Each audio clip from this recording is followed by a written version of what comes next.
Let's talk a little bit more about Bitcoin. We're going to define the word Bitcoin, number one, as a currency, number two, as a protocol, three, as a language, and four, as a network.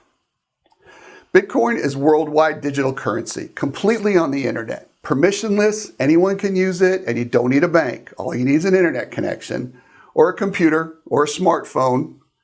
Nobody dictates monetary policy controlling it. No company or corporation controls it. It's exchanged 24/7, 365. It's open source, so anyone can contribute to it by adding new code. If the Bitcoin community thinks that proposed code is valuable, the code will get accepted into the Bitcoin code base. Because there are no middlemen or central authority, it has to be open source. If the code is secret, how can we trust it? How can we be sure Bitcoin wouldn't inflate to infinity? No one controls it.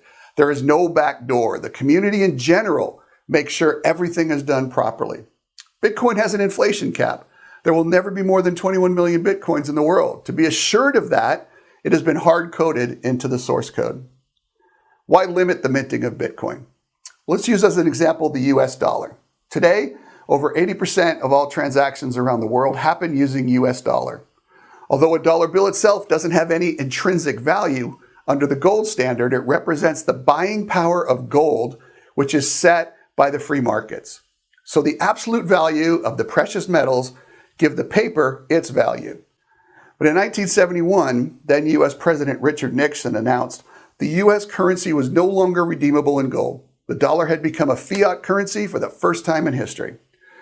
With this, the government gained the ability to print as much paper currency as was needed to cover its obligations. It was no longer necessary to collateralize it with anything other than the US government's promise to pay. Unfortunately, all this monetizing or printing of currency comes at a price. It inevitably leads to a terrible thing called inflation, which is just another form of taxation as it destroys the buying power of the currency. Bitcoin as a protocol. What's a protocol? A protocol is a language that computers use to communicate with each other.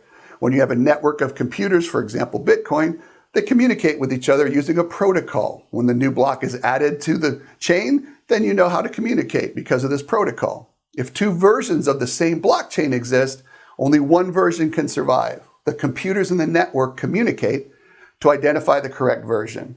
There can be only one version of the truth, and there are also rules on how to handle conflict, how to communicate, and how to propagate information.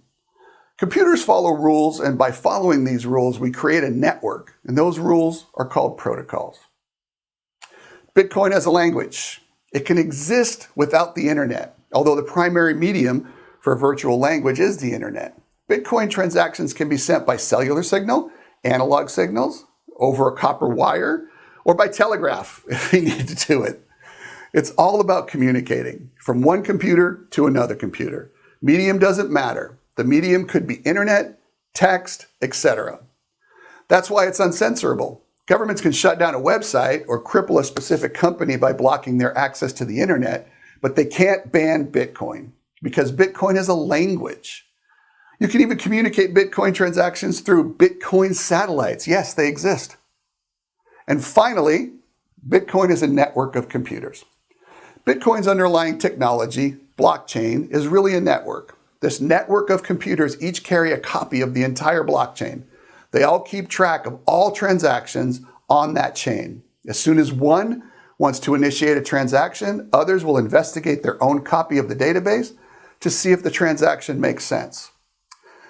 That may be to make sure you have enough money to spend, among other things. For example, if Bob comes to this network and claims he has 2,000 Bitcoins, the community can verify that Bob, in fact, has those Bitcoins. This is a way to verify something without the need of the middleman. And that's a concept we've got to keep remembering. So in summary, Bitcoin is a currency, a protocol, a language, and a network. The currency is backed by variable mathematical formulas. It's a protocol, meaning it's designed to let computers around the world communicate with each other and protect the network. It's a language, if taken off the internet, it would still work, and that's why it's uncensorable. And it's a network when the computers work together to create decentralization, where all of the network participants have a copy of the truth or the public ledger.